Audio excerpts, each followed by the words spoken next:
breakfast. This is the life. Wait a sec. Isn't something important supposed to happen today? Oh, today's our big day! We're supposed to leave the Fortress of Mirapede! Come on, we've got to go complete the release procedures now!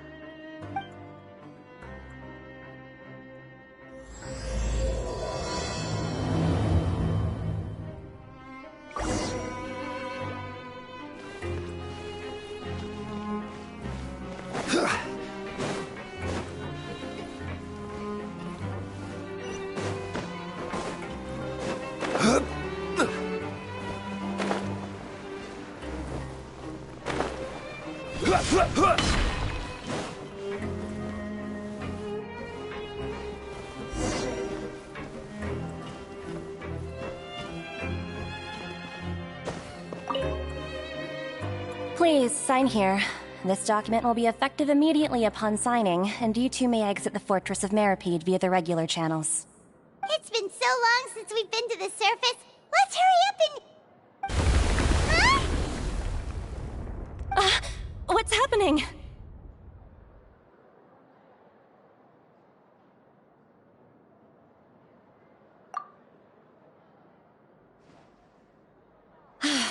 I'm fine, thanks. But I wonder what that tremor was just now. Let's go ask the Duke!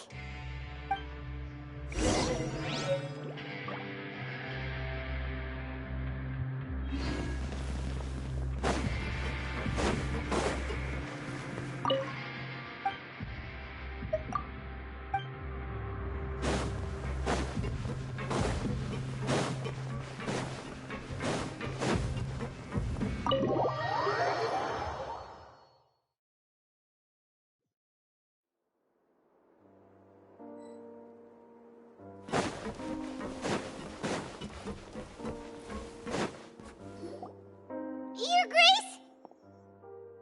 Ah, good to see you two. Is there something you wish to see me about? Yeah, what was with that earthquake just now? Ah, that. The tremor didn't originate from the seafloor. In fact, it seems it came from the surface. Over the years of serving as the warden here, I have developed a sense for distinguishing between what occurs on the surface and what occurs underwater. Besides, the seal that Monsieur Neuvillette set in place won't fail so easily. So the fortress is okay?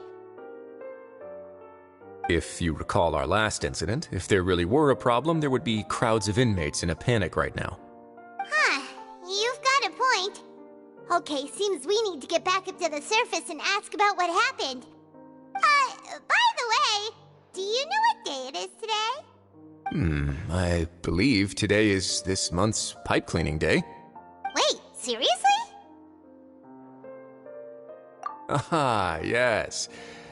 Have you completed your release papers? Yep. It's you two. Are you leaving now? That's right! Today is our last day in prison! But now that Paimon says that, it doesn't feel like we were confined here. It's actually been pretty nice.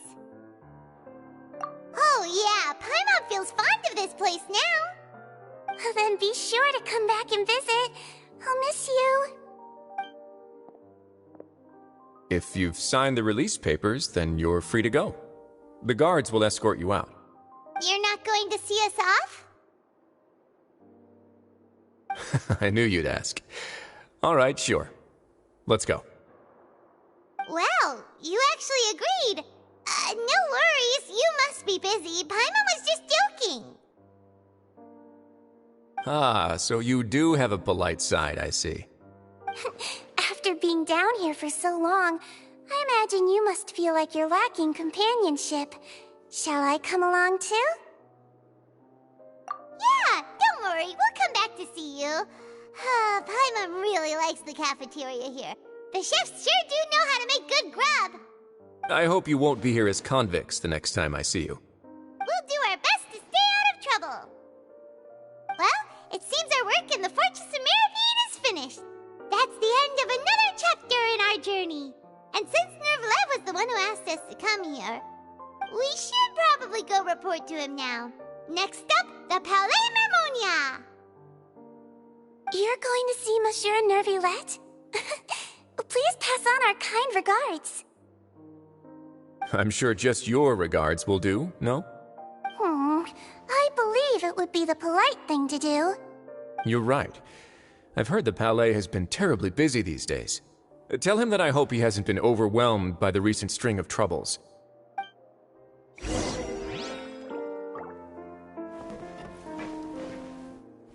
If you're concerned about things at the Palais, why don't you take some time to go up and check things out?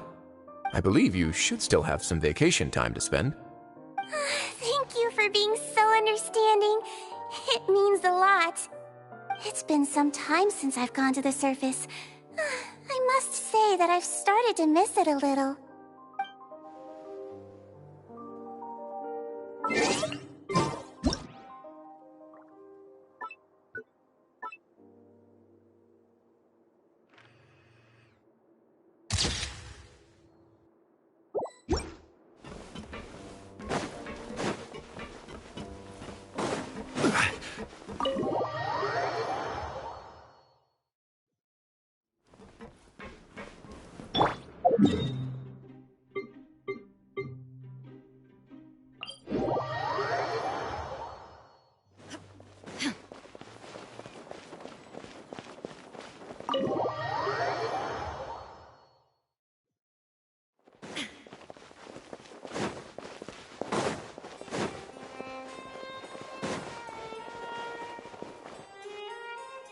The Palais Mermonia sure is buzzing with activity today. Halt! Huh? Oh, it's you two. Apologies. Monsieur Neuvillette did say you'd be welcome at any time. Excuse me, would you mind helping me take a look at this report? I'll be right there. Sorry, I've got my hands full here. You can see yourselves in. Everyone's so busy. Seems a lot has been happening.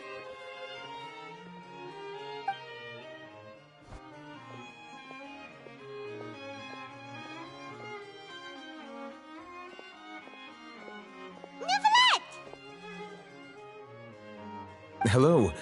You've come at the right time, but you'll have to wait for just a moment, as there are some urgent matters I must tend to first. In the meantime, please, have a seat. If you'd like to have something to drink, let the Melusine outside know. That's all right. We just ate. Very well, then. Let's take a break over there while we wait for him to finish his work.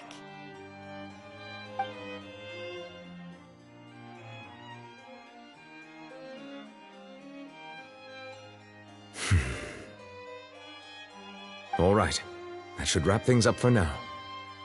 Are you done with your work? Yes, sorry to keep you waiting. Today should be the day you were released from the Fortress of Meripede, and it appears that you have managed to complete all the release paperwork. That's right, and we came here to see you right away.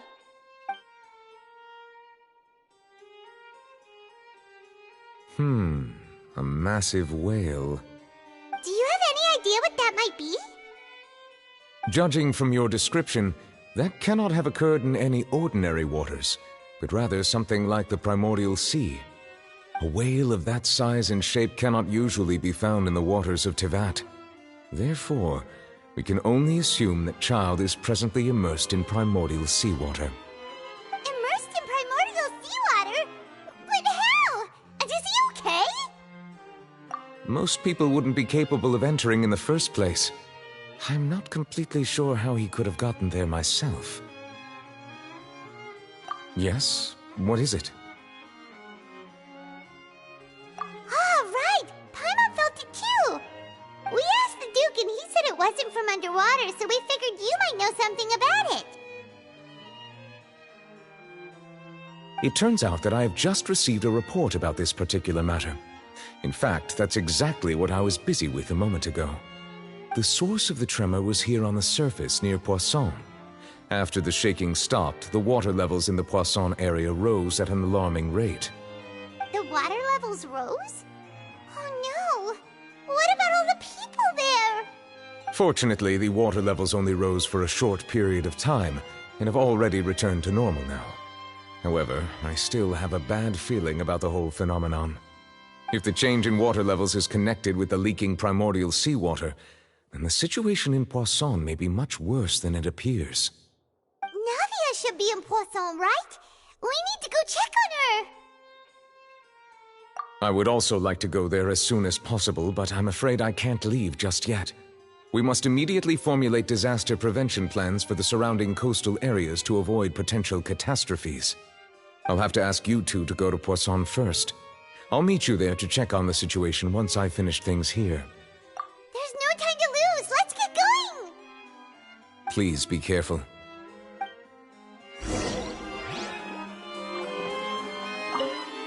The two of you have my thanks.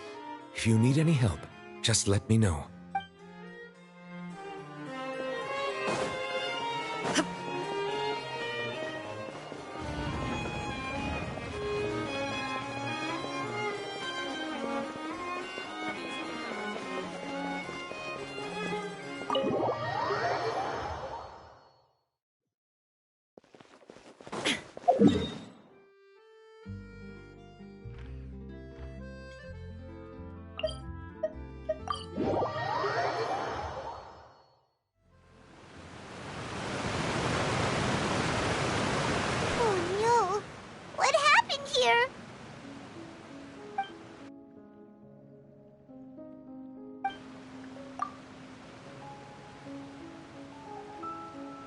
Navia should be around here, right? We need to make sure she's still... Paimon means we need to check on her.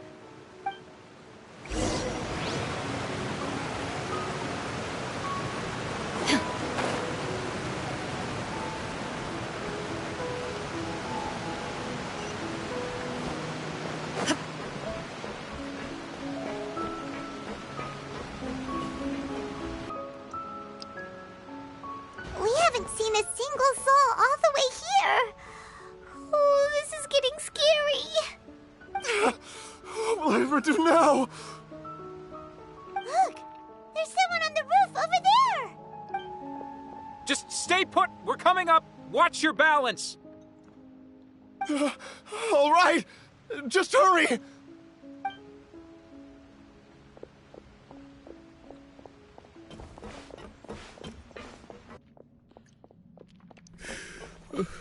I'm not young anymore. How will I survive on my own? My Desiree! Oh, he looks pretty sad. My leg! My leg! How could this have happened? It hurts!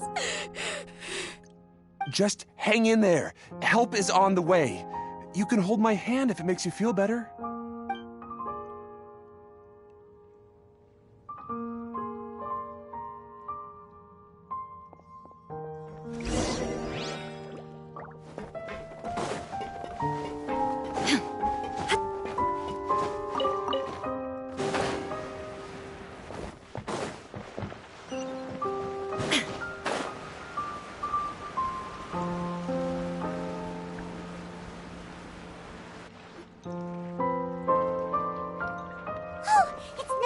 She's over there!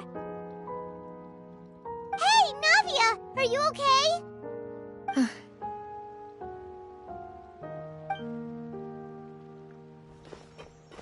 You're here. We heard there was a situation in Poisson, so we came as quickly as we could. Yes. As you can see, the water level suddenly rose. It caused quite the disturbance, in fact.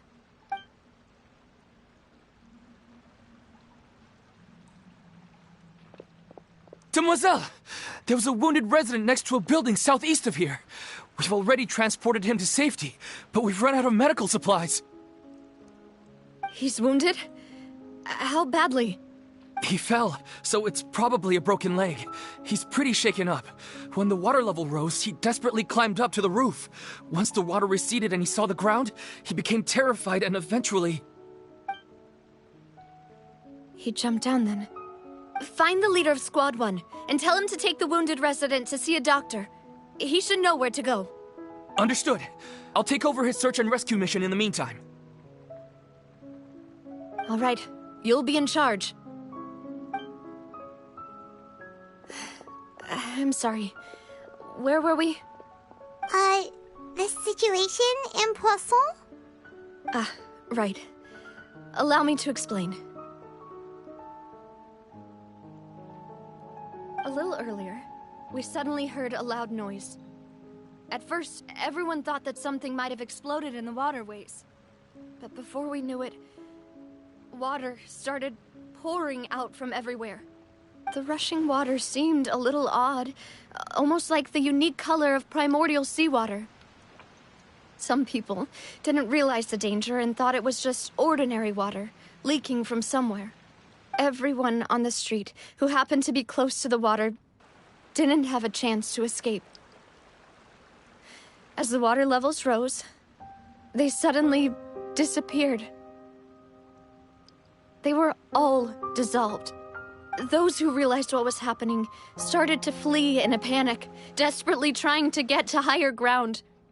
Many were injured in the stampede, and some people fell from significant heights.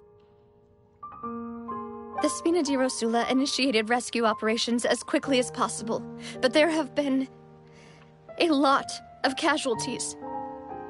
Fortunately, the water began to recede after some time, and the chaos came to an end. The water that flooded the area contained primordial seawater, so the lower levels of Poisson are still hazardous. To ensure everyone's safety, I've asked the people there to leave as soon as possible. No one knows if this could happen again. All we can do for now is try our best to help evacuate the residents. We still haven't completed the head count, but we'll have some numbers soon. How awful. And all of this just came out of nowhere. It was quite frightening indeed. I only wish that everything that just happened was a bad dream. Is there any way we can help, Navia? Thank you for being so willing to help in a moment of crisis like this. You don't know how much it means to me. I really can't express how grateful I am.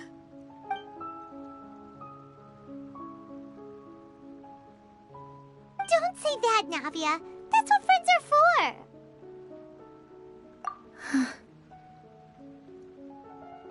Demoiselle! We've got a situation here! I'll be right there. Sorry, I need to go for now. And off she goes. Seems it might be a while before she can take a break.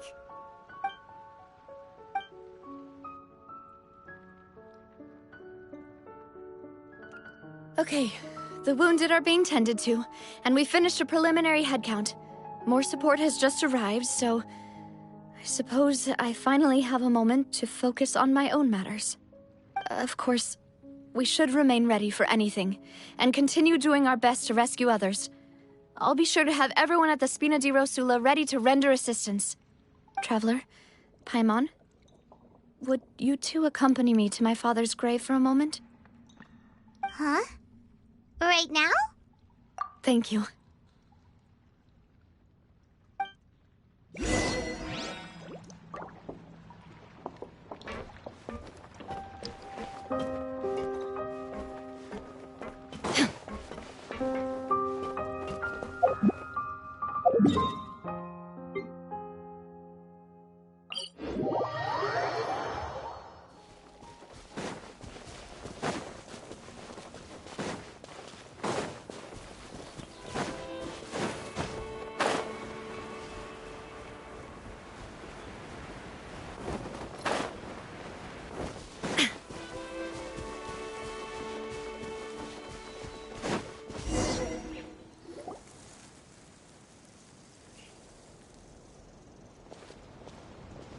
Not a lot of people here, huh?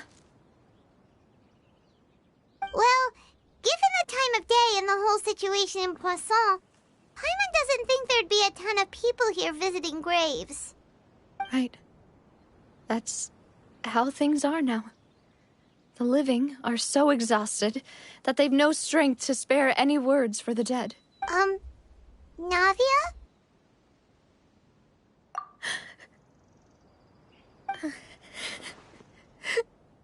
Navia, what's wrong? Sorry. I just... Malus and Silver, they won't ever come back here again. What should I do, Papa? Huh? What happened to them? Everyone agreed on the rescue plan, but still, I was the one who initiated it. They were helping evacuate the residents, but they couldn't leave in time. And they were caught in the seawater.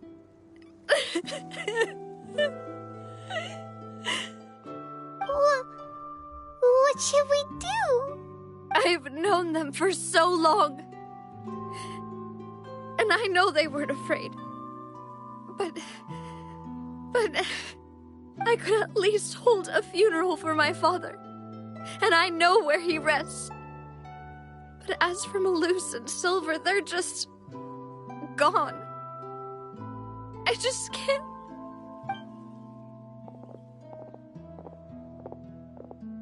Everything looks so clean after it rains. Even the gravestones. I didn't expect that you'd enjoy a glass of red wine in front of Master Callus's grave.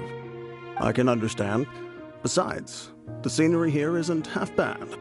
See, it's not just me. I always want to bring something when I visit Papa. Perhaps we might even have a picnic. He wouldn't be angry, would he? How could Master ever be upset with you, demoiselle? Yet the cemetery is the home of those who have passed, is it not? Everyone ends up here sooner or later, no matter who you are. Buying yourself a plot in advance, are you? No need yet. But when I do, I hope you'll let me be buried beside Master Callus, demoiselle. Hey, stop joking around. I'm quite serious. That way, it'll save us both the trip to see each other whenever you visit your father's grave. That makes sense. In that case, could I be buried on his other side? After all, besides you, demoiselle, the two of us could certainly be considered Master's closest companions, no? Personally, I believe we fill those shoes just fine. Why are you bringing this up all of a sudden? Seriously. All right. I'll remember your requests. But I'd really prefer not to talk about this stuff. And what do you mean by saving me a trip? I'd make the journey even if I had to visit you two somewhere else. I'd promised to let them rest in peace here. But here I am breaking that promise. I'm sorry for letting you see me in a mess like this. I don't usually cry, really. Paimon doesn't know how to help you feel better. But, well, she understands how you feel. I had always thought I could make my wishes come true. But now that I think about it, that never solely relied on me. Many things can only be accomplished with someone else's help. Malus and Silver have helped me so much. But by contrast, I could do nothing for them. I'm so sorry. You can spend as much time as you need here, Navia. We'll stay with you. Thank you. Right now, you don't know how much that means. By the way, you can have a look at this. It's a list of victims from the incident that took place here. Obena, Khan, Burnett, Giverny, Francine, Karina, Daisy Ray, Joinville, Julianne, Esson, as well as Malus and Silver. So, everyone else is safe. But Still... It's okay. I know what you're thinking. And you're right. We lost Malus and Silver. But we were able to save more than we anticipated. The overall outcome indicates that the cost was worth it. Right. Don't think that way, Navia. One person might be saved at the expense of another, sure, but that isn't something we should ever consider a trade. Malus and Silver were not the price for saving anyone. They're heroes. You're right. Thank you, Paimon. What you said just now was pretty amazing, actually. I'll remember your words. Oh, really? Seems you've become more eloquent in the time since we last met. The knave? What are you doing here? Is everything going well on your side? Yes, my people are carrying out the mission according to your request. All the residents of Poisson have been evacuated, and we're preparing to relocate them to higher ground. As for these supplies, we have everything taken care of. There is no need to worry. Thank you very much. Wait, do you two know each other? We just met recently. Right, Miss Navia? Usually, I would call this a coincidental encounter, but that doesn't quite fit this time. Besides, it never even crossed my mind that a Fatui Harbinger would come looking for me. Thanks to the Knave, Spina di Rosula received generous support from the Fatui, which allowed us to complete the rescue and evacuation work so quickly. Mutual aid is essential to fostering positive developments. We were already in the area, in any case, so it was nothing. That said, I must say that you're a lot sharper than you let on. I'm sure you understand what I mean. I apologize for all the ways in which I tested you previously. We've never worked with a Fatui before, and it's extremely important for us to know who we're working with. My subordinates have reported that Fatui soldiers have been observing water levels and taking head counts in various locations. I hear that they've also prepared a large amount of emergency supplies. I'm quite surprised. This is nothing to brag about, nor do I intend to. It is simply the way of powerful organizations to act forcefully, whether they are doing good or ill. You've witnessed that firsthand, in any case. As I've told this traveler before, I know of the prophecy, and I intend to prevent the impending disaster. Lending your organization a hand was a natural first step in accomplishing that. As such, do not be troubled by this token of our sincerity. Perhaps one day, you'll also be able to help me in the same way. Without your help, there would have been many more casualties. I won't forget your kindness. Furthermore, I sincerely regret what happened to Malus and Silver. I only wish that my people could have arrived a little earlier to prevent this from happening. Don't say that. You and your subordinates did everything you could. As Paimon said, Malus and Silver didn't choose to sacrifice themselves for any specific person. And they weren't the price paid for other salvation. They chose to become heroes themselves. I've never liked hearing people put it that way. It's like trying to relieve pain by saying some noble-sounding words. But right now, there's nothing more suitable. They really did become heroes. You're right. I'm sorry for your loss, Miss Navia. Water is life to Fontaine's people, and it also spells disaster. It's no wonder that people always say that prophecies represent fate. Fortunately, I've never been one for such opinions. So, you're one who will try to change fate, then? Of course. That is why I'm going to Hotel Bouffe de Thé. I still have some things to take care of, and the children need my attention. By the way, traveler, Paimon, one more thing. Alright, then we'll just... This isn't right. Paimon thought you would ask us to walk with you for a moment so you could tell us something in private. That is a clever and useful conversation technique, which I do like to use when necessary. But there's no need today. It would not hurt to have Miss Navia listening in. Traveler, I'm sure you remember that I said we could work together when we had the chance. You and I both know that there may be issues with the Primordial Sea. Previously, it was the Fortress of Maripede's sluice gate, and this time it was the water levels in Poisson. These are both signals.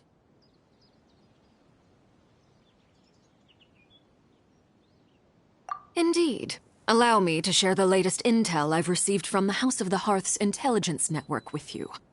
During some recent investigations, a child claimed to have discovered some ruins near Poisson. The ruins date back to ancient times, and seem to be worth investigating in many ways. Judging by the dating of the ruins, they may be related to the prophecy and the coming crisis. The situation is becoming more urgent, so any pertinent information will prove extremely precious. My people initially came to prepare for ruin exploration.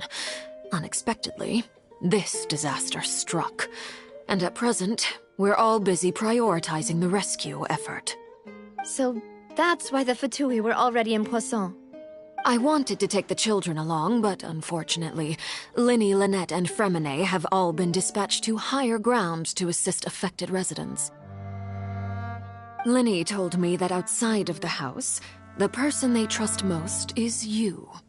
Which is why I want to give you this task. The House of the Hearth's members see each other as family, but Linny, Lynette, and Fremine said that they also see you as such, even though you are not from the house. I'm sure you already understand how earnest they consider their friendship with you to be. Oh, that somehow makes Paimon feel kinda happy. The intel I just shared about the ruins could fetch a high price. But since the children consider you family, it's only natural that I freely share it with you. Got it! So all we gotta do is go to some ruins, right? We can handle that. Excuse me, but may I tag along? You wish to join, Miss Navia?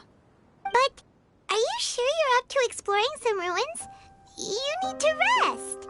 Well, I'm sad, yes, but I can't just go back and plop myself into a chair by the roadside and do nothing. There's no point in being depressed while we still have a disaster on our hands. As my father's successor, I must live up to the hopes he had in me. Besides, I'm also doing this for myself. I need something, a distraction, to keep my mind off Malus and Silver.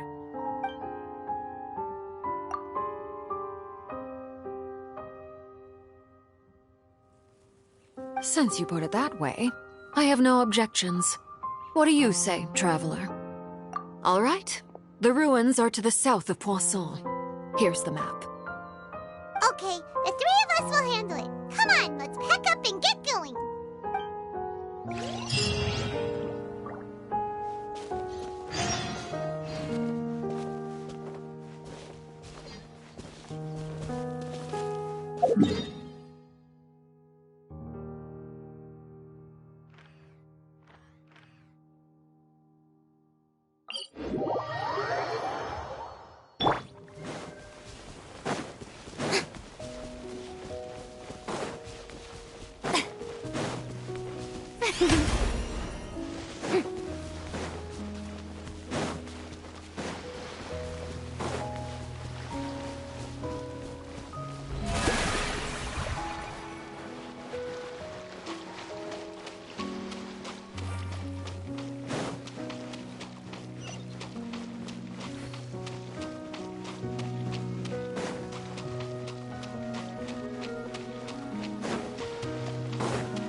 So, are these the ruins the knave was talking about?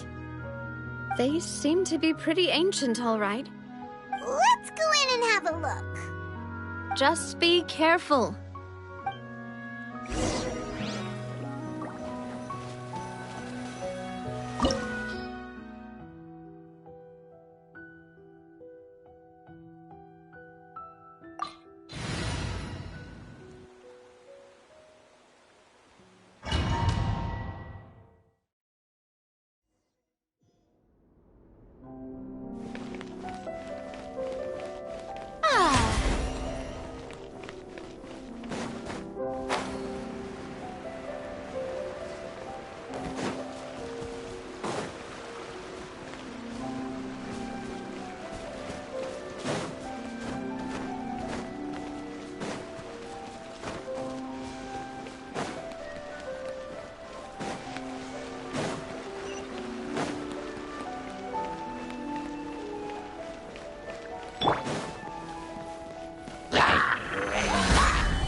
you shall perish! Ha! Ha! Nada Kundala.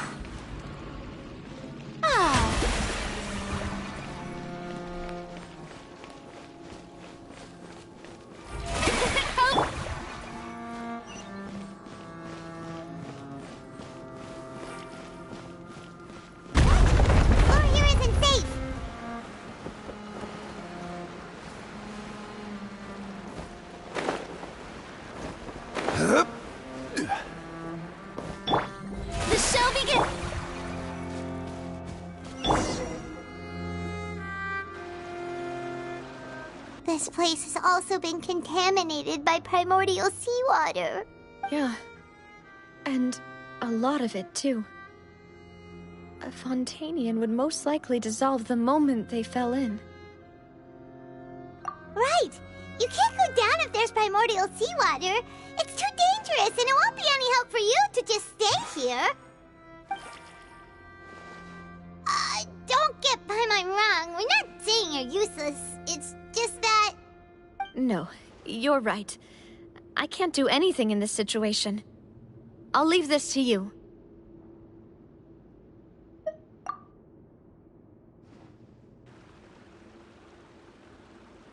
That complicates things.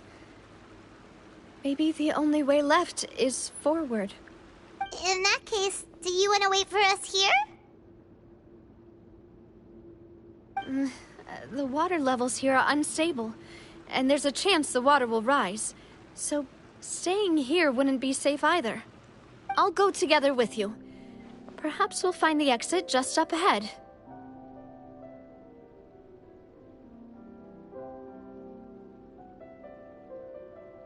All right. Come with us for now then, but please be careful.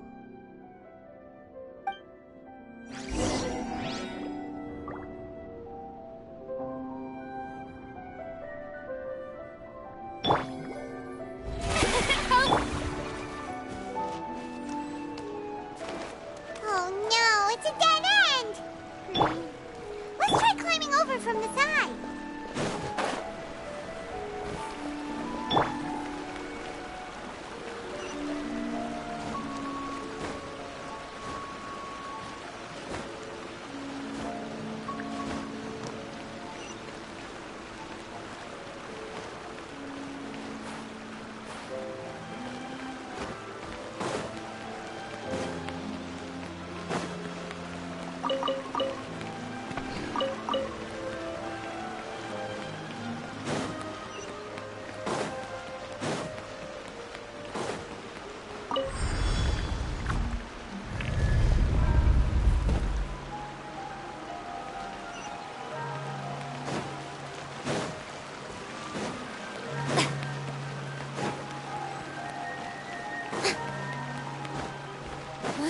Wait, there's something wrong with this bridge!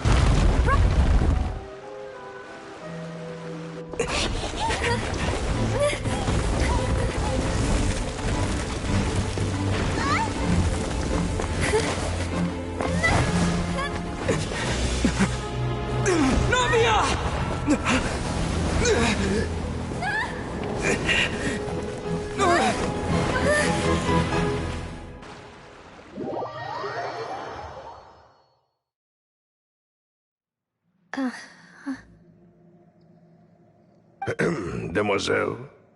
Huh? Demoiselle, what are you doing here by yourself? Would you be standing here till dark if I hadn't come to get you? Maybe she just wants some time to herself, Malus. Oh, was I sleeping? Yes, it would appear so. I must be tired. That's quite possible. However, you were the one that suggested we go out for a walk. Oh, right. I nearly forgot. It must have slipped my mind when I dozed off. I haven't had a nap today yet. Have I? This is a familiar feeling, yet something's a little strange. Is something the matter, Demoiselle? Oh, no. No, I'm fine. I was just trying to recall why we came out for a walk.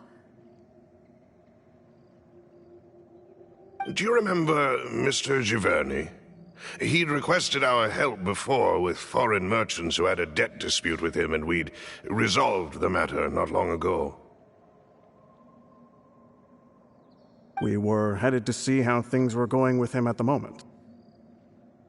Ah, right. Yes. I remember now. Oh, Miss Navia.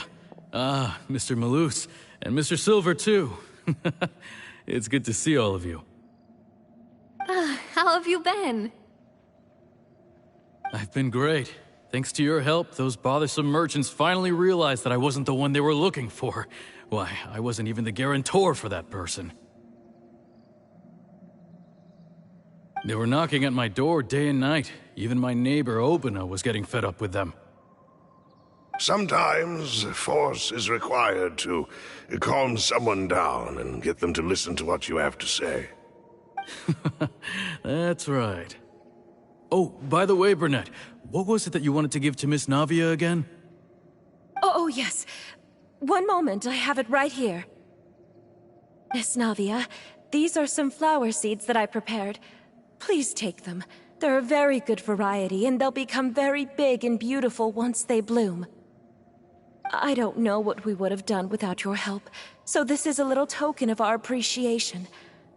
I hope you won't refuse. Ah, did you cultivate them yourself? Thank you so much. I'll certainly take them.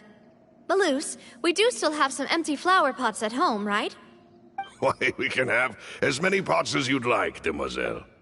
Perfect. In that case, we'll swap out some of the decorative plants for some of Mrs. Burnett's flowers. Very well. Wait. Something seems to be off here. Excuse me, madam. If I'm not mistaken, your name is Burnett, correct? That's right. Is something wrong? No, it's nothing. This is the first time we've ever met, but your name seemed familiar to me. I must have heard it when I was discussing things with your husband previously. I've heard this name before. Sometime recently, I'm sure of it. And why are there so few people around here? Where did everyone go? We must mind the time, Demoiselle. We still have important things to attend to today. Huh? We do? Like what? Well, now, did you forget? Miss Navia, here you are. I've been looking for you. Please, come to the Opera House. Your trial is about to begin. My trial? Wait, why would I need to go to the Opera House? Yes, she's right, Demoiselle. It's just about time now, so we should get going. Oh? All right then.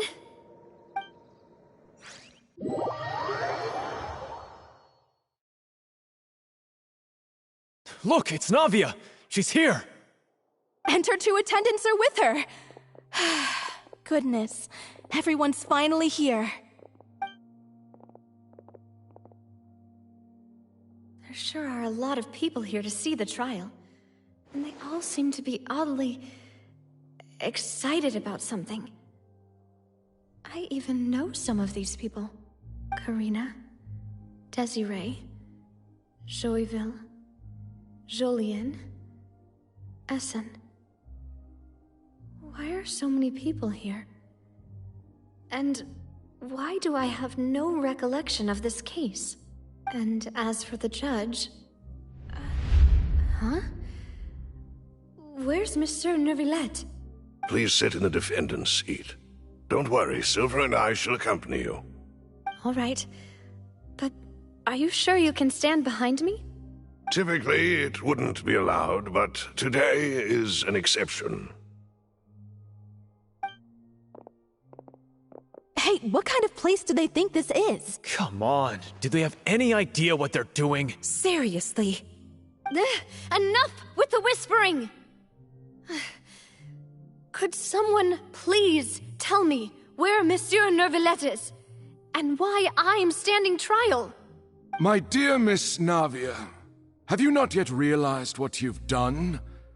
In that case, allow me to explain. As all here know, you are Master Callus's successor, the head of the Spina di Rosula, someone held in high regard by every soul in Poisson. After you took over the Spina, you treated all of us just like the late Master Callus had. If anyone in need reached out to you for help, you responded. Not only you, but your butler, your subordinates, nearly everyone in the Spina di Rosula fought for the well-being of those in Poisson. Wait a moment. Aren't you just proving that I'm a good person? Yes, correct. Absolutely right. And that is why you stand accused. You have helped so many people get through so many difficulties. You are one with us. We are inseparable. We are one big family, all of us who are from Poisson, inextricably linked. And with you being so important, we couldn't possibly do without you. Therefore, this fair and honorable court shall declare you guilty, and you shall stay here. You will be together with us forever. Huh? What are you saying? Everything you have said is correct. I have indeed done a lot for my hometown, and I would be willing to be with you all, but what is the purpose of having me stand here like this? What is there to discuss? Ah, well, if that's what you think, then I have no further comments. How wonderful, Miss Navia!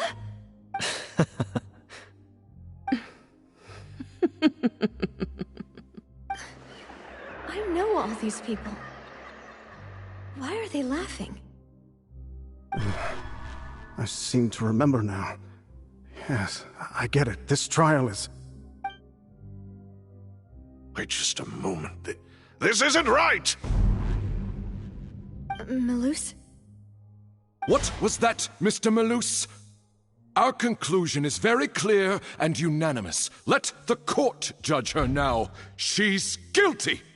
Stay here, Navia! You're one of us! Demoiselle, don't admit guilt. This trial means to keep you here forever. I wish to exercise my right to defend Our Lady. Mr. Joinville, you only know of Navia's goodness, but nothing of her utterly independent mind. She was born a free and independent spirit. She has never been tied down by anything. Indeed, even the death of Master Callus couldn't stop her. Her actions cannot serve as proof that she identifies herself as part of any group.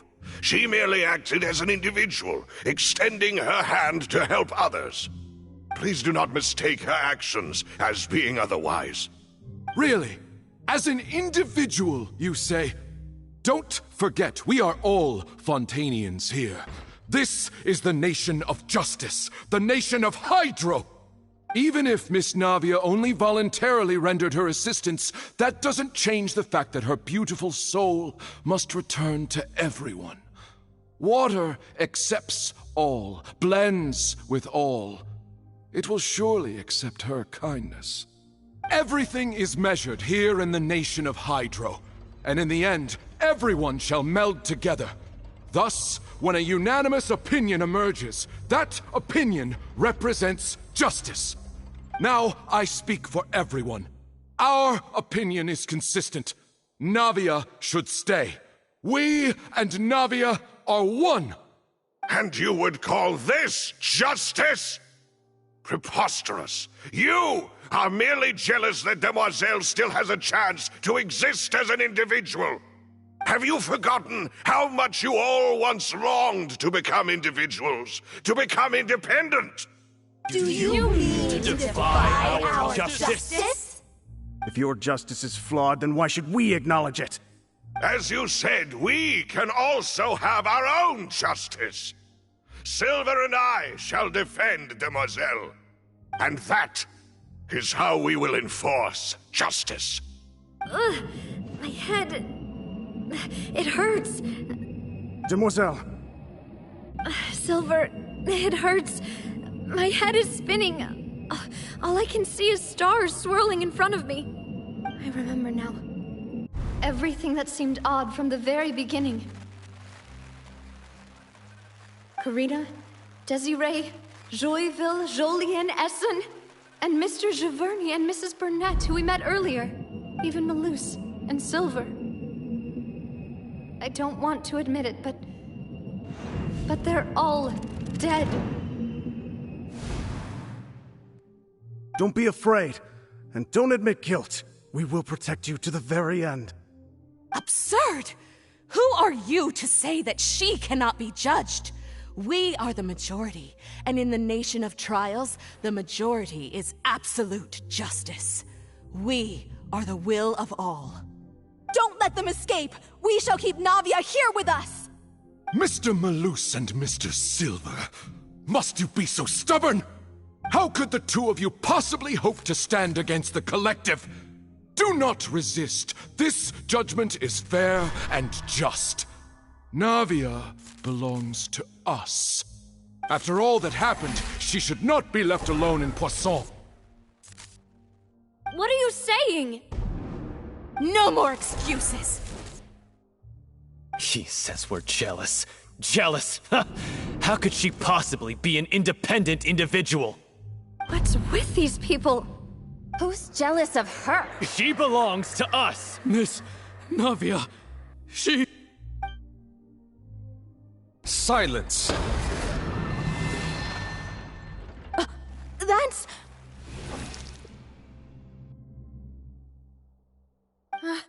Monsieur Neuvillette! Such commotion is prohibited in the court. The accusations you just presented are nonsense and cannot constitute a proper trial. The court will adjourn for the rest of the day. In this, I shall hear no objections from any unauthorized party. Our thanks, Monsieur Neuvillette. Please leave with me, Miss Navia, while there is still time. But... Go on now, demoiselle. This is your only chance to leave this place. What, can't bear to leave us behind or something? Malus. My apologies. I couldn't resist making one little joke once I realized that this shall be our last goodbye. Malus... Silver... Quickly, you must come now! Goodbye, demoiselle. Farewell.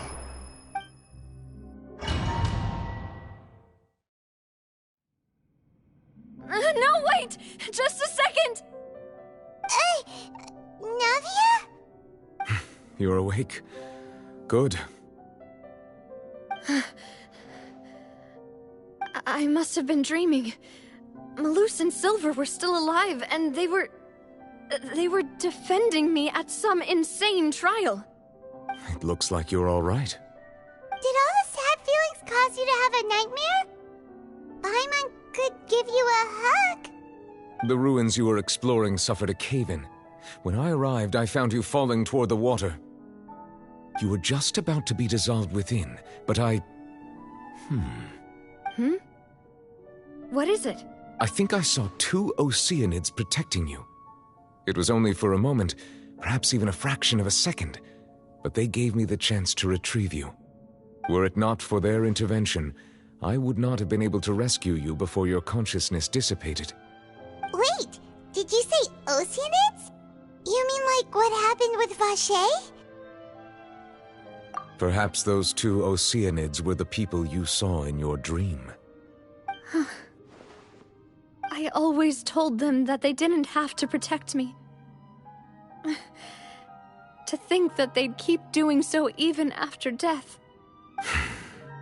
Please come with me.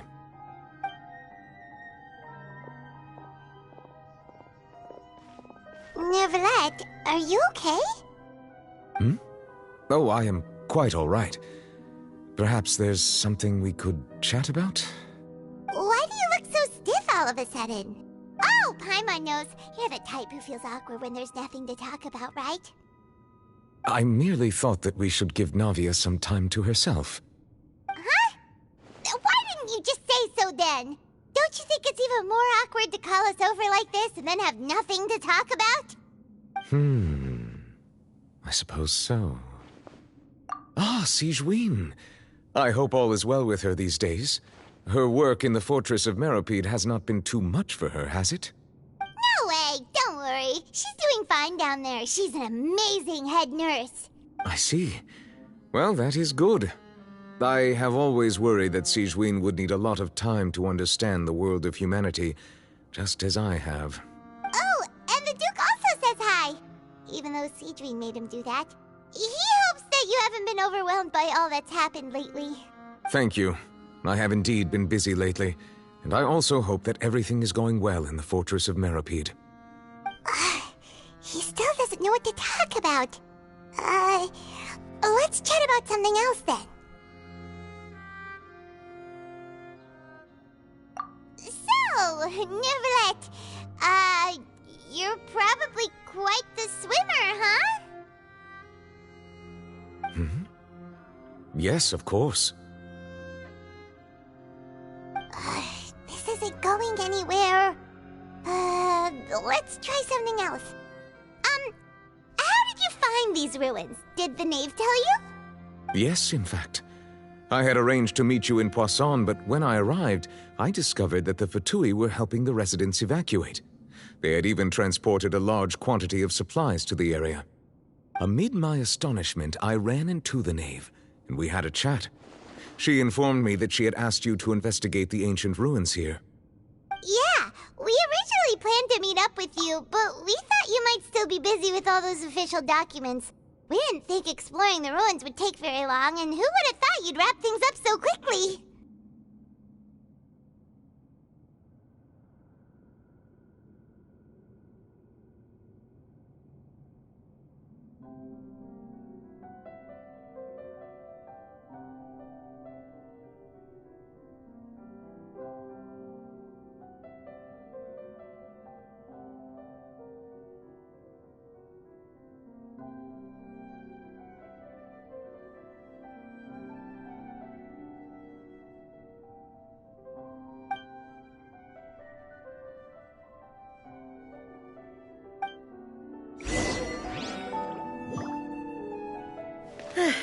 I'm sorry to have kept you all waiting like that. I'm feeling much better now. I guess we should get going again. Will you come with us, Monsieur Neuvillette? Yes, if you wouldn't mind my company. All right! Another one joins the party! Let's get going then!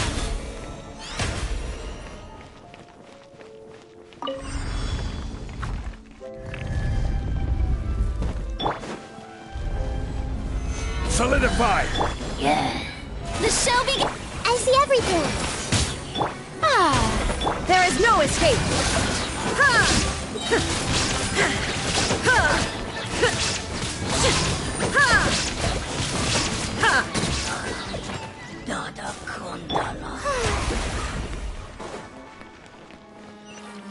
May I present?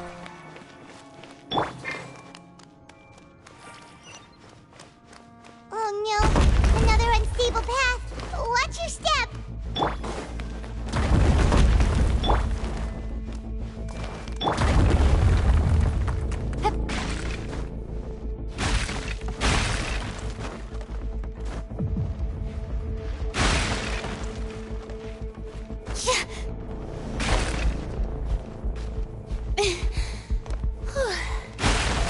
Oh, brilliant!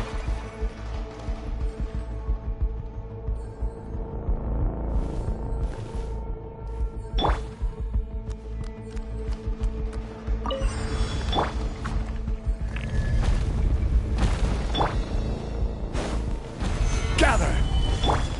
Watch out! There are rocks falling over here!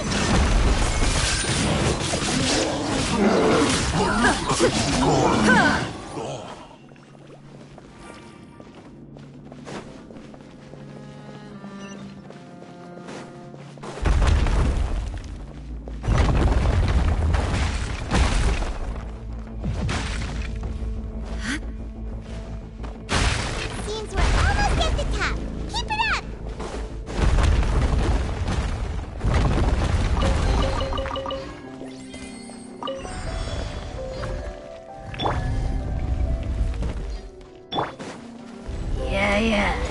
Stabilize! Hey! I will have have order.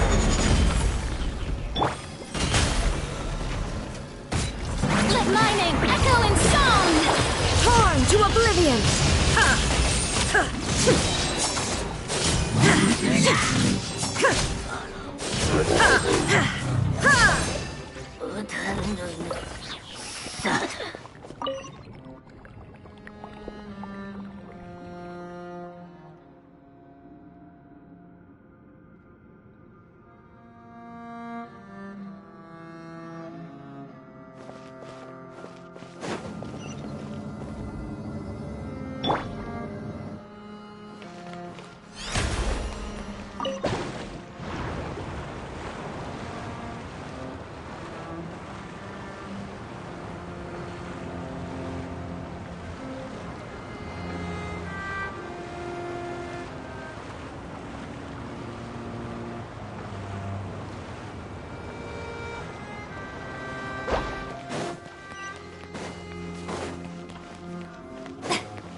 Looks like we've reached the end. This is the place. There should not be any other hidden spaces in the vicinity. The path sure had some twists and turns, but it turns out that this place isn't actually that big.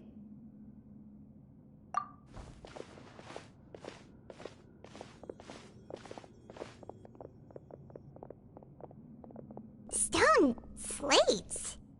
It seems like they were put here as an offering. Could we take them down and have a look? Perhaps we should just leave them be for now. There are 4 locations in total, but only 3 stone slates. The slate that should be in the first empty spot is missing. The surrounding walls also show signs of damage. There's something written below. Let Paimon see. Reason dictates that this nation be destroyed. I shall record the history of its future here in its past. Say what? It feels like someone left these slates and these words here for a purpose. But does he mean that Fontaine should be destroyed? That would fit the circumstances dictated by the prophecy, yes. Indeed, the slate's contents correspond to it. Take the second slate, for example. There's a person kneeling here. She seems so dedicated. And there's a whole bunch of other people behind her doing the same. She's facing this... what is this? Some kind of island in the sky? And is that Lady Farina in the third image? Did the Hydro Archon fall into the water? And is that a ring of people around her? Paimon doesn't quite get it. Are they all in the water? The fourth image. I know this one. This exactly matches the content of the prophecy. The people will all be dissolved into the waters, and only the Hydro Archon will remain, weeping on her throne.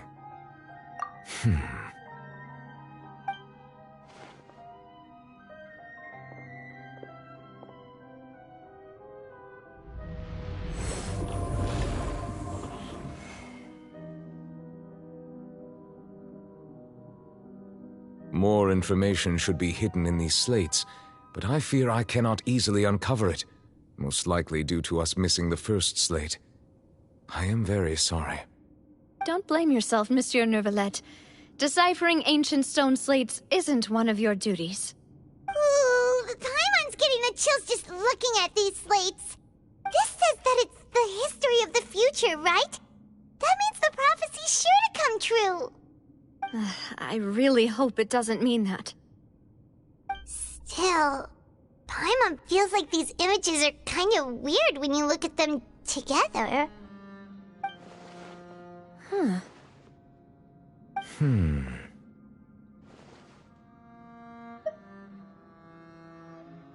That's right!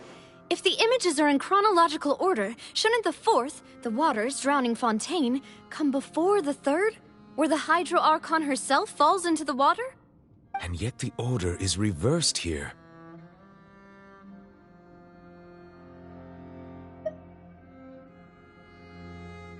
If we go by timing, Lady Farina only emerges in the third image. That means that the person in the second image might be the previous Hydro Archon. Egeria, then. I had never met her, but her appearance here does match the records. The previous Archon kneeling before the floating island in the skies, as if confessing a sin.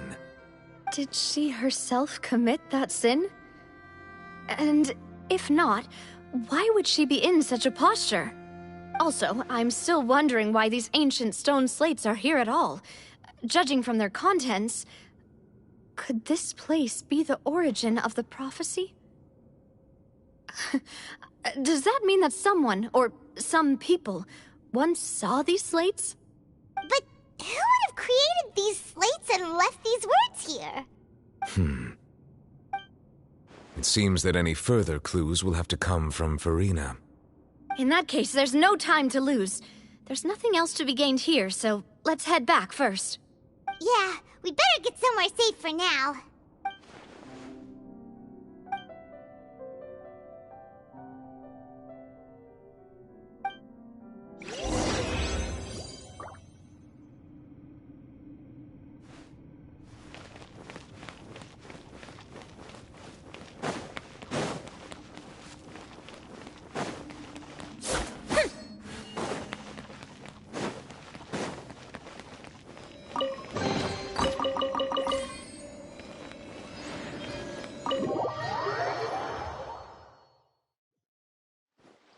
Let's split up here. I'm going to check on what's happening with the Spina. You know how it is. There's some things you just need to be there for yourself. You still have energy for that, Navia? Paimon's already beat. Just head back to the Fluvsandre and have a rest then. Thanks for keeping me company all this time.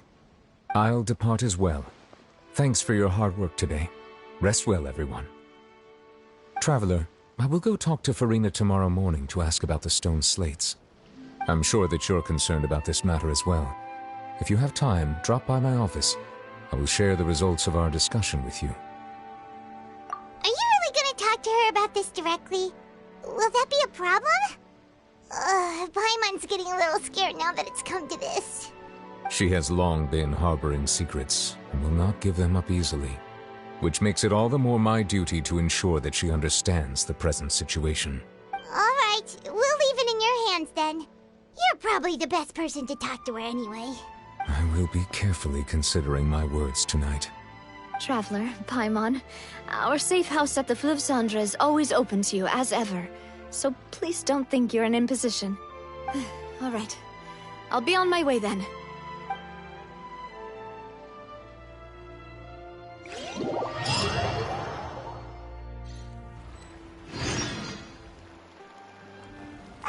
We're finally back!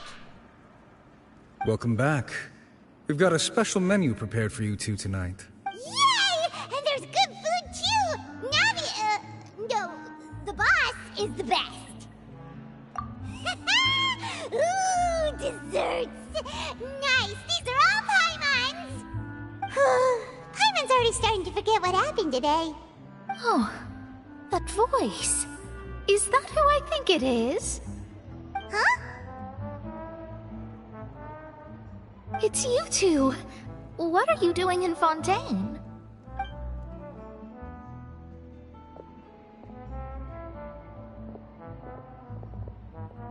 Mona?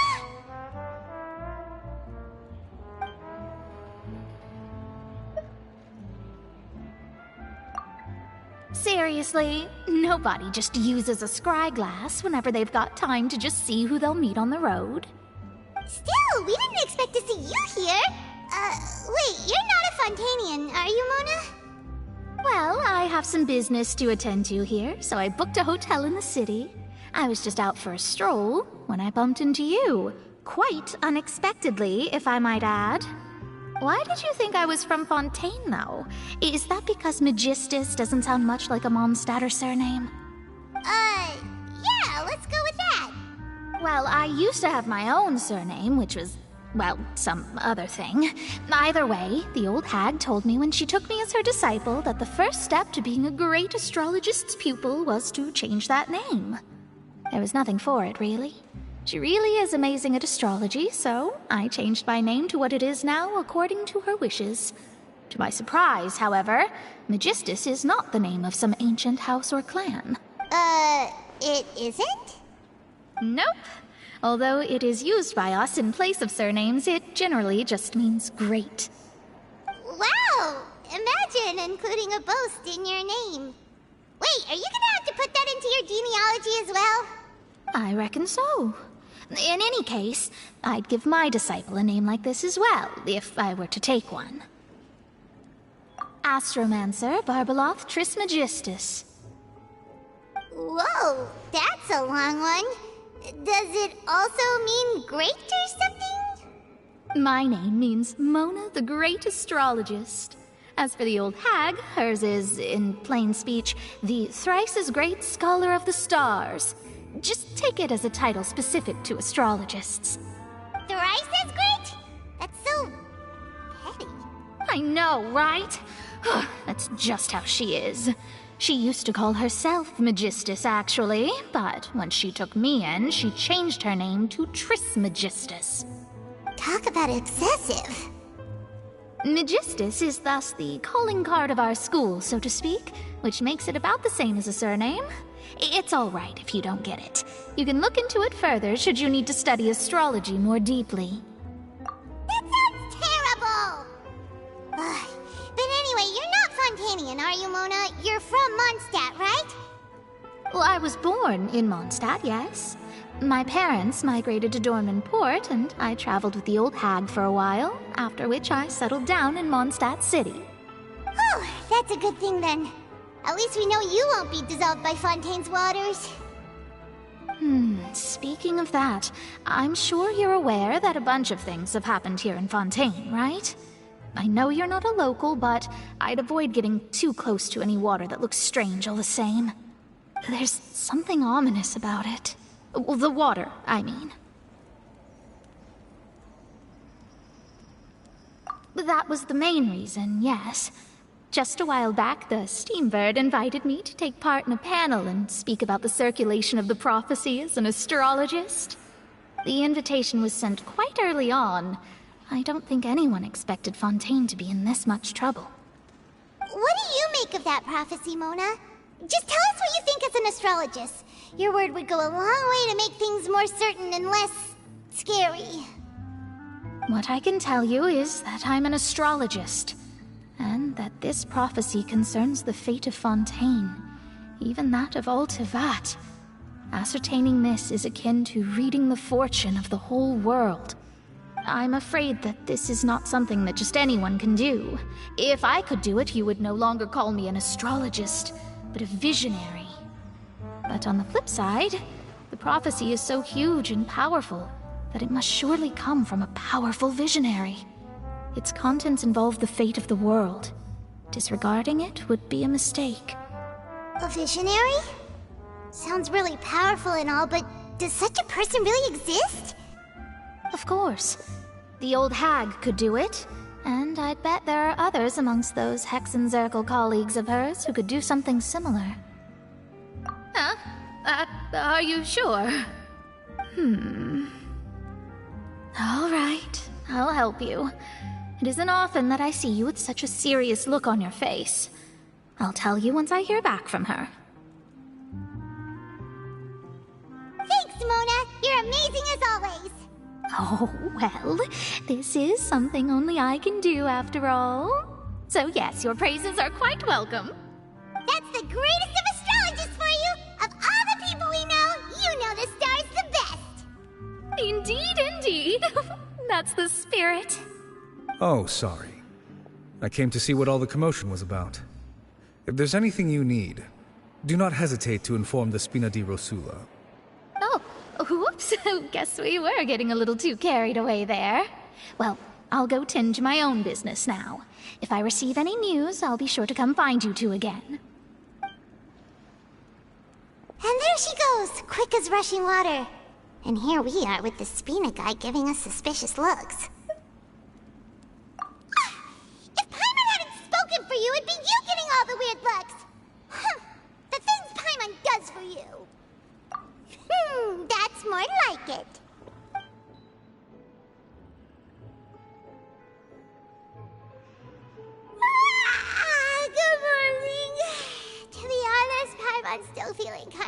sleepy. But it's time to get up, Traveler. We agreed to go see Neuvillette, so let's pack it up and get going.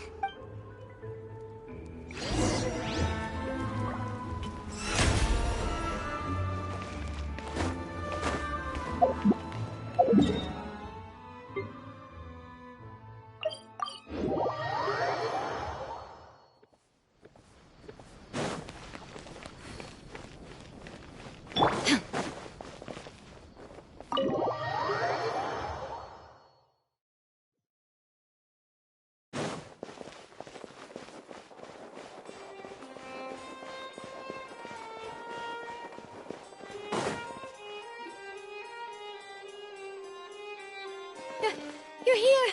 Finally! Is something wrong? Monsieur Neuvillette and Lady Farina, they seem to have gotten into a dispute. Please go see for yourself.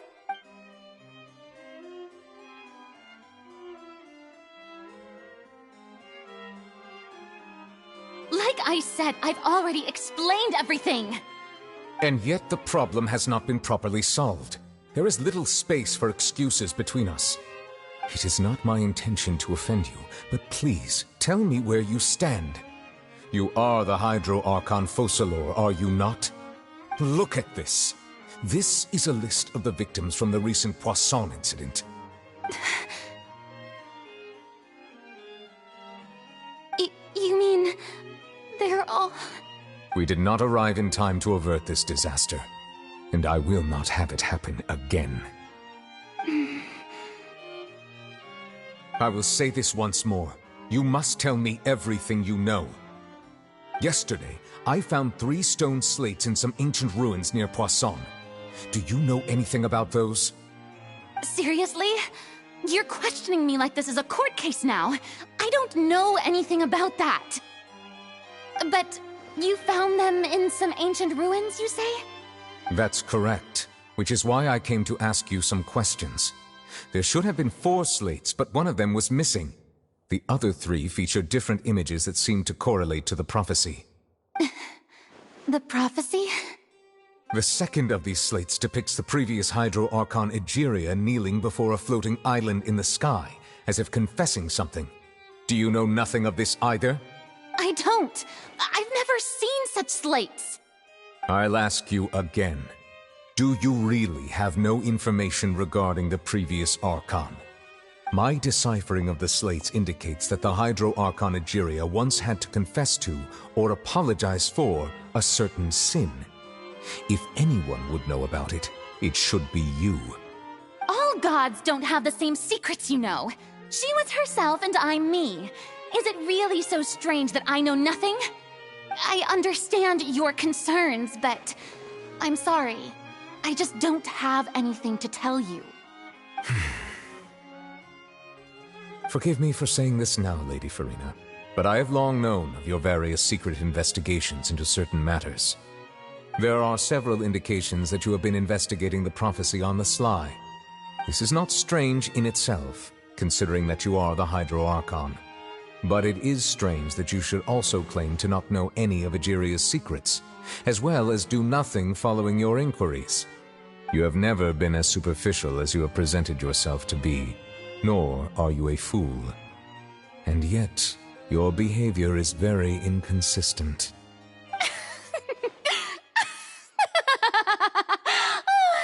So you've been watching me all this time, have you? I didn't think you were that type. You... Well, since you know about my secret investigations, then you should know I'm actually working to take care of it. There's no point questioning or suspecting me. You're the Eudix, but you're still my subordinate. You should be following my lead. Just trust in me, you're Archon, and do as I say. Never mind whether you can truly convince yourself to or not. It'll all turn out fine. That's all I have to say. We do not discuss this matter again. Oh, the opera's about to start. Toodles!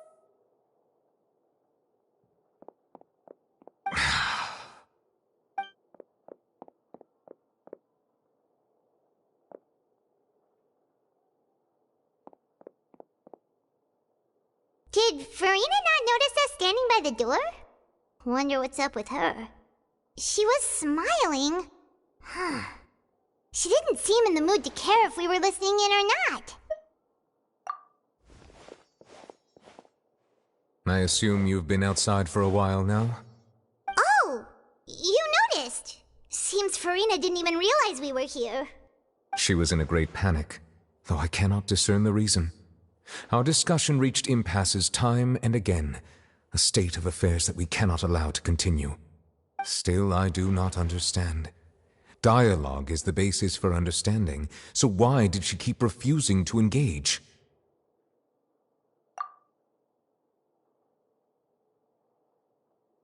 Everyone in her inner circle has noticed that she is hiding some secret. The issue is her attitude. I fear that she will not reveal anything unless absolutely forced to. We may have to create a situation in which she will have no choice but to speak. Oh? Like what? Normally, people will only reveal the truth when standing trial. Perhaps we must have the Hydro Archon experience just such a scenario. But Farina's seen so many trials, and she's really good at dodging questions. How do we make sure that she won't just slip away at the first chance she gets? We will need to consider this thoroughly, join forces with various parties, and then do what we can. If at all possible, I would prefer to recuse myself from this affair, but we must prevent the prophecy from coming to pass. This may be cruel to her, but all Fontaine is in crisis. The information a god possesses is too precious, and so we must take a chance on this. But who will lend us their aid to do such a thing?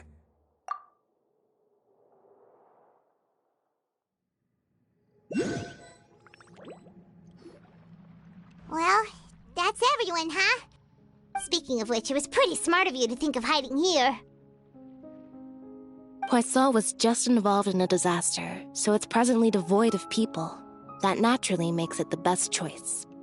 And here you are drinking tea like it's the most natural thing in the world, huh?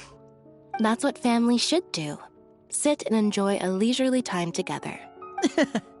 It's nice to enjoy tea here, you know? Care for a cup? Lend me your ears, everyone. Or perhaps one of you might like to start us off. How about you, friend? Me? No, I don't think I can. Then, how about you, good sir? I fear that I will cause the mood on this boat to become as somber as it is in court. Well then, I guess we're lucky we've got a local like me to organize things. Wonderful, the spotlight at last. I guess I'll be facilitating things from here. That was a little long-winded, don't you think? Oh, you might be right. Anyway, to cut to the chase, our friend here, the Traveler, has brought us together to discuss something. As for what that is, well, let's start by saying that we'll be pooling our efforts together to create a series of traps. Oh, how intriguing. Well, it's just an expression, really. One that I just learned from Chlorand, and used on the spot. So, let's invite her to explain in detail. A round of applause, please. Huh? Didn't you say that you would be facilitating this? Oh, come now. Your work doesn't involve much public speaking, right? This is a good chance to practice. You might even pick up some fancy oratory tricks to impress your boss with in the future. I see. And what does my boss say? He is glad that you consider him your boss. Do go on.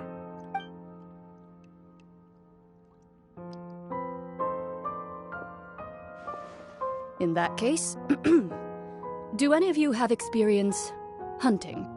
Not that I recall.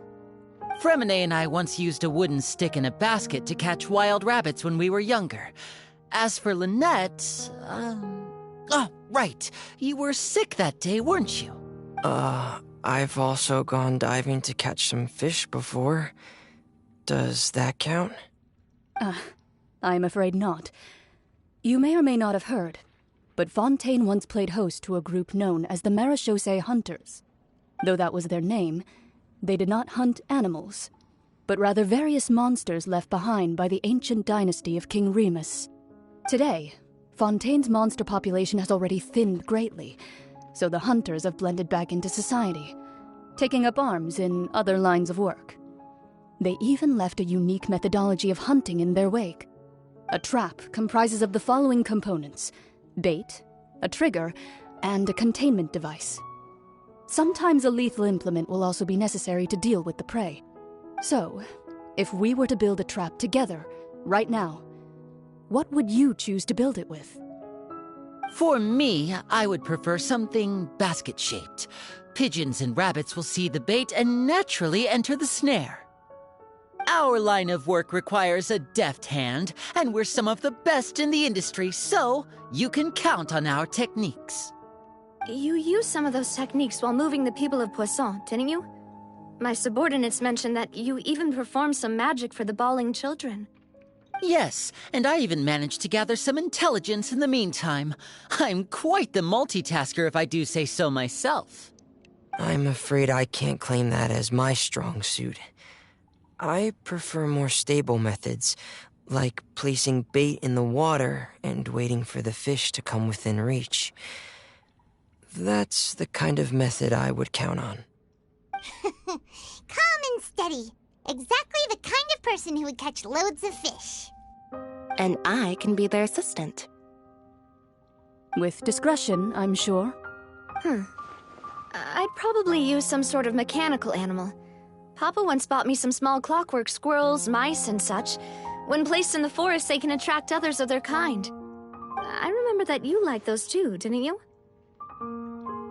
I did. And that would be a good way to go about it. If they're realistic enough, animals of the same kind will follow them all the way to the trap. What about you, Monsieur Neuvillette? I fear I do not have any related experience. That makes sense. You usually solve problems directly, without the use of any such tricks. But I do have one more question for you, Monsieur. If we were to create a trap now, how would you design it? I would like for it to be effective, but bring no harm to the prey. A more gentle trap would be ideal. Kind, as always. However, our intention doesn't necessarily change the containment device and the type of implement we need. If we wanted to kill the prey in one strike, we would need a powerful implement. However, that also goes for prey that must be captured and safely contained. Wait, why's that? Only a hunter who's a true expert at subduing their prey can snare it without harming it. The line that divides life and death is often exceedingly thin.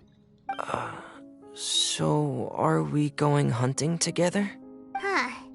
We hadn't thought of seeing ourselves as hunters. It kinda works, but maybe it's still not the best metaphor. If our means of capturing and dealing with our prey is to put them on trial, then the hunting metaphor is actually quite accurate. But we shall require much more courage than any hunter to judge a god, a being whose seat is an exalted throne. Oh, so that's what's going on. Sounds very interesting.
few days, hasn't it?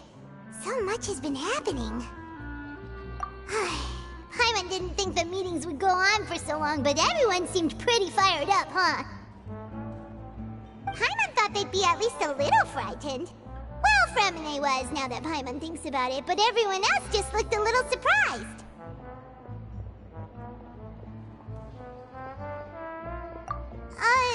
Well, it's hard to say.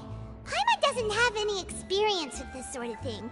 But with you around, Paimon sure will do great. After all, you're the most reliable person in the world, aren't you? Did you just pour some tea? Paimon didn't notice you doing that at all. Then what's that? Paimon's never seen that cup before. Don't be frightened. I'm just joining you two for tea. I merely refrained from saying anything till now. Who's that voice? But there's no one here. Ah, have you forgotten me already? Wait, you are familiar. You're the voice we heard from the sky in Sumeru. The voice from the sky, I fear that description is wrong. Though, not completely wrong. You're feeling lost now, just as you were feeling previously. I sensed that confusion and thus came to you. Guiding people is an irresistible hobby of mine, after all. Consider me a passerby, just accepting a commission from my friend's disciple on a whim.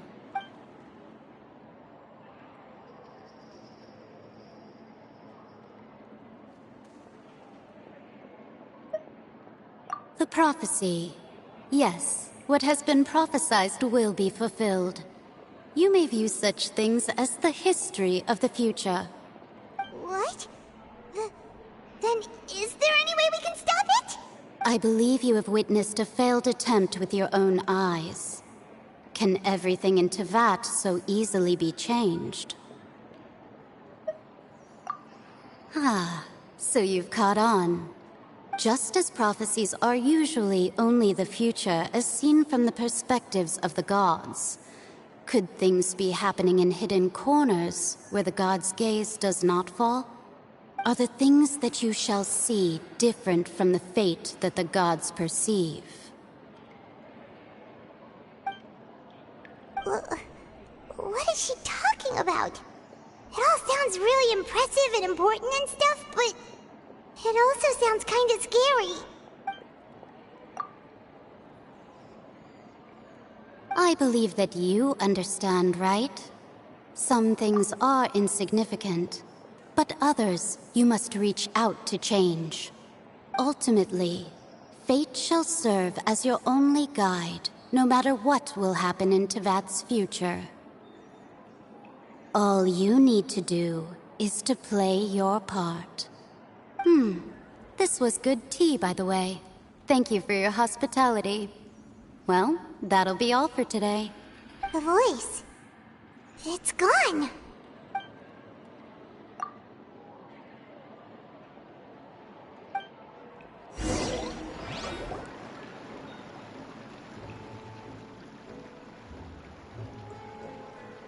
What?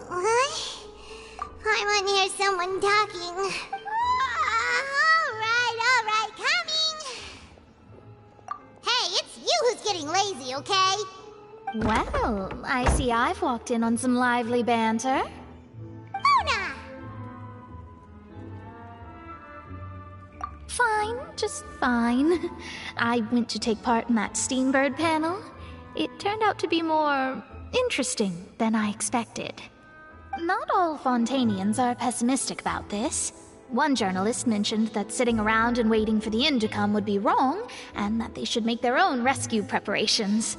I agreed, so we had a brief chat with her. Did she have pink hair by any chance?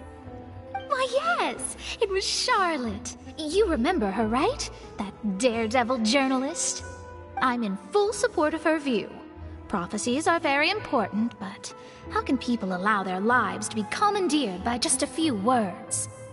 That's right! Paimon's glad to hear something sensible for once. Ah, yes. About what we had discussed before.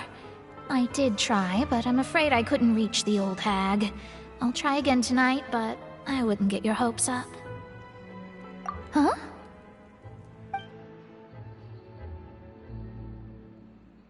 Goodness gracious. Are you serious? She said that even the god's gaze has blind spots. Pretty bold if you ask Paimon. Most people would believe the gods to be all-knowing, right? The Hexen Circle members are certainly anything but ordinary. As for the mage named N, the old hag has mentioned her a few times. She said that N's sense of direction is incredible, and that she loves guiding those who are lost. But I've never met her, and if she were still alive, she'd be... Well, suffice it to say that the hag's at least a few hundred now, and N's been around for longer than that. Whoa. The Hexen Circle sounds like a scary group. But they must really stay in shape to live so long. Their abilities alone are pretty terrifying. If she came to see you personally, then the problem you're facing must truly be of great importance. Well, it's not like Paimon could understand anything she said. Yes, she was quite cryptic, but I suspect she means that there is still a way to turn things around. She didn't say when or what that would be, though, so... Perhaps it is something that you cannot know right now.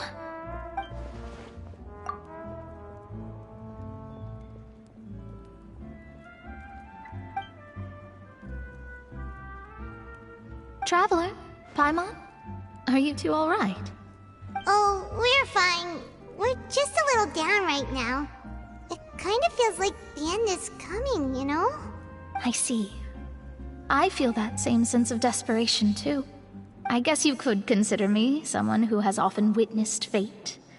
So far as I have seen, it cannot be swayed. But even so, I still hope for, and believe in, miracles. Astrology is eternal and rational, but fate may not be.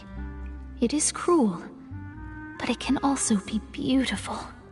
Perhaps that's what En was trying to tell you. Not to lose heart, and to believe that what you are seeing playing out before you is not yet set in stone. I did originally think of steering clear of all this, but I couldn't. Even if this is all futile, I still wish to help everyone. If we don't struggle to the last, then how can we face the end when it comes? Huh. You do have a point. There I go, talking about astrological principles again. Sorry about that. The moment I start talking about work-related stuff... I need to get going. It was worth trying to comfort you, even if only a little. I believe that you'll help those who are struggling in the same way I did. I suppose that might be why we always seem to meet by coincidence. Paimon feels kind of moved by what Mona said. But also kind of sad, too. Hey, Traveler. Paimon suddenly feels like going outside for a walk. Let's go. Let's walk around the city, shall we? There's a few spots we always like to walk by.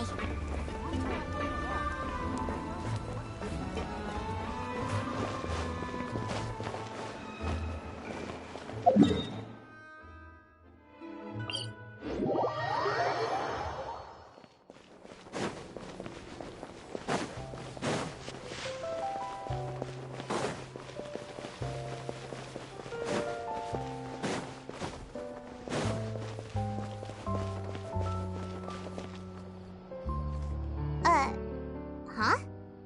Our names are written in this newspaper. What's going on? Let Paimon see! The underwater stronghold, the Fortress of Meripede, has continued in its noble autonomy, but that does not mean that others cannot interact with it. My recent attempts to enter the fortress bore little fruit. Huh. Guess Charlotte still hasn't given up on that. Thus, did an Outlander friend become the focus of this report, a blonde adventurer with their white fairy legends trailing in their wake. It is said that this mysterious traveler once visited the underwater fortress. So while the fortress's interior remains a mystery behind closed doors, do not fear, for the tales of the traveler contain surprises in spades. Journalist Charlotte's biggest scoop yet, the Traveler's Trail, World Walker. Huh. Charlotte took so many awesome photos of us and we never even noticed her. She hasn't been able to get a hold of anything at the fortress, so since we're easier to find, she's using us as the subject matter instead? Ugh, seriously? Well, fine. Those headlines and photos do look cool, so Paimon will forgive her this time.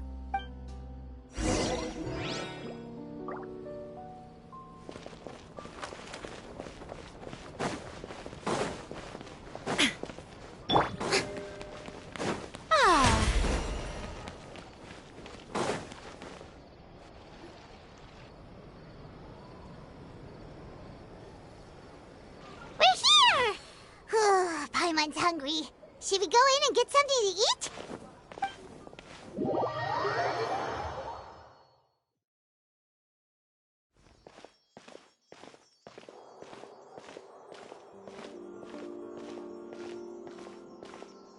Hey, quick! Look! That's the limited edition only 16 slices a day cake! It was so delicious the last time we tried it! Despite the tense situation we were in, let's give it another go. I'm sure it'll be great. 1 slice of cake, please. Someone showed up after all. Oh, wait, you're the one from the Palais Mermonia. Oh, are you here to buy cake too? It seems Monsieur Nervalet was right. You really can eat. Wait, did he really say something like that? That's right. Even he has his own preferences when it comes to food. As for me, I love the cake and coffee here. Do you come here often? Usually every day. Every day? It's part of my daily schedule, apart from work. I shall have my cake and coffee. Then what if someone told you one day that this place would be closing soon, and you wouldn't get to eat cake here anymore? What would you think? But why would it close? Well, Paimon doesn't know either, but maybe the waters will rise tomorrow. You know, like in the prophecy. Oh, the prophecy. To be honest, I haven't paid much attention to that. No, still, even if there'd be no more cake tomorrow, that wouldn't keep me from having some today. No, it's the same for eating in general. You might not be able to eat tomorrow, but if you can do so today, then you should carry on. That's what people call living, you know. Huh. Don't be sad. Excuse me, could I have 2 more slices of cake to go? These 2 slices are for you. Sijuin said that this kind of expression you're making is what humans call being sad. Oh, you know Sijuin? I sure do. She was born before me, and she sometimes comes to the surface to teach us things about humans. She said that humans are creatures that are saddened easily, yes, and you can only lift their spirits by feeding them delicious food. So please try the cakes here. I've got something else to do, so I'll be going now. You two try to stay in a good mood after eating, all right? Bye.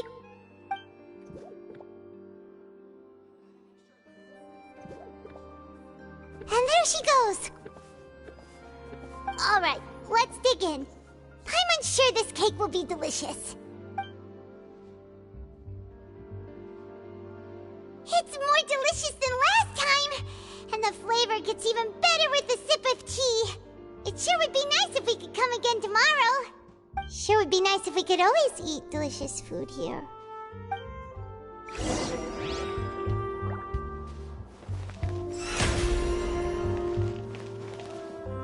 Art is the key ingredient. Oh, we're near the Seabird office. Let's go look for Charlotte and have a chat. Yep.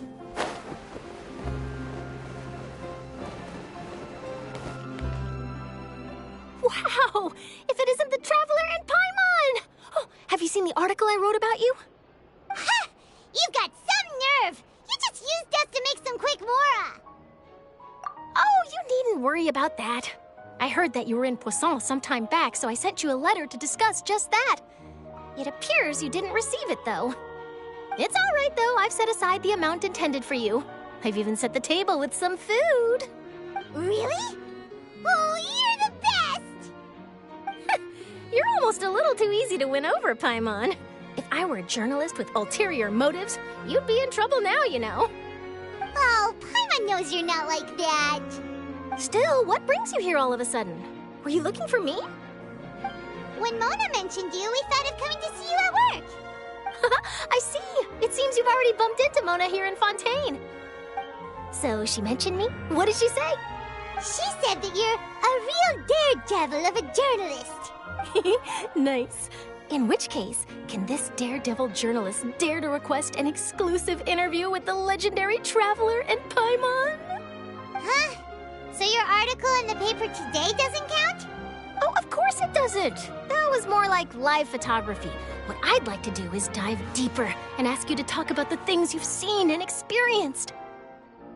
Yeah, are we even qualified enough? Why not? If I say you're worth an interview, then you're worth it. But not right now, of course. I'll need a few days to prepare. Oh, in that case, we'll just chat when you have the time then? Oh, so that's a yes? Ooh, splendid! I'll tell the editor-in-chief immediately. I'll have to apply for lighting, a venue, some props, and... Whew, so much to get done now. Talk to you later. Wait, Charlotte, Paimon's still got a question for you. And what's that? If, just for example, Fontaine were to be flooded tomorrow, what would you do today? Huh, that's the prophecy you're talking about, isn't it? I mean, I do hear about it often, but I've never once thought that the day could be tomorrow. If you're seriously asking, then I might try and think of a way to leave Fontaine. Oh, but I'm still a journalist first and foremost. That means I have a duty to be reporting from the scene. And secondly, I wouldn't forsake my homeland that easily. From what I've seen, most people don't know what they'd do should the worst come to pass. In truth, it might be better just to behave like normal rather than worry over such an end. So in all likelihood, I'd probably still be prepping at the office for that interview of ours. I know what you're thinking. That sounds a bit sad, but I've always believed that it's best to do what you enjoy. Just think about it. If this nation really were to be suddenly destroyed tomorrow, but I still successfully finish an exclusive interview with a truly unique person, then the story I would wind up writing would truly be timeless. And then do you know what I'd do? Well, I'd write that story, send it for printing, and use messenger pigeons to get copies out to the various nations as soon as possible. I'm not a dreamer, nor am I a workaholic, but I do love my job, and I'd be proud of leaving such an article behind. I guess you could say that I was born to be a journalist. But anyway, that's my answer. And on that note, I'll get back to my preparations. That's so nice. All of a sudden, Paimon actually kinda envies her. Anyway, let's go and take a look at the sea, shall we?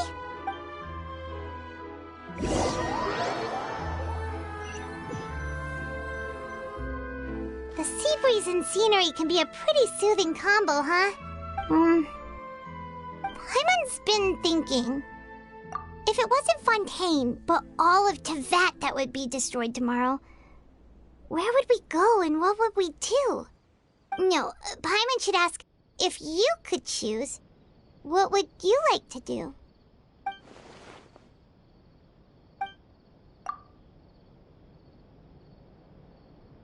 We've always been moving to the next destination, so we haven't spent much time thinking about these kinds of things. We didn't have to either, with us always being on the road and whatnot. You mean, still traveling?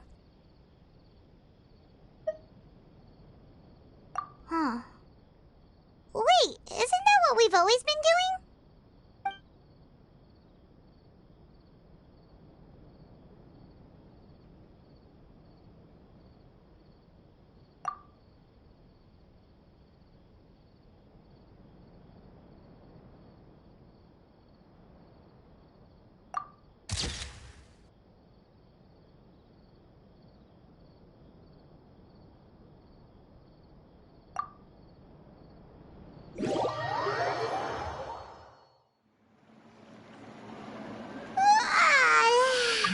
Feels like you'll grow mold if you stay here long enough.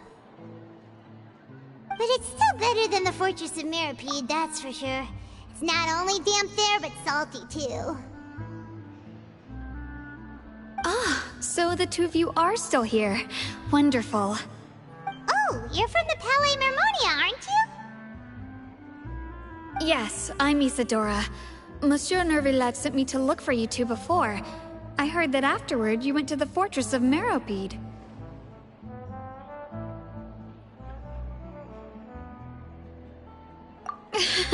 Not at all. I'm well aware that you're friends of his. Actually, I'm here to pass along a message from him. Yes, inside the Opera House. The Maréchaussée Phantom has declared the incident a small-scale riot. A riot? Well, that said, I don't personally think it was that serious. Lady Farina was watching a performance at the Opera House, and while she was resting during an intermission, some other audience members suddenly started harassing her, loudly accusing her of doing nothing about the prophecy crisis. And before she could respond, others started to join in. The crowd continued to grow, and protests against the Hydro Archon started to break out. So people have started to put the blame on Farina. Guess they finally found an outlet for the pressure they've been under due to the prophecy. I agree. People will naturally rely on gods, as is customary. But the moment people feel threatened, gods are also the first to be blamed.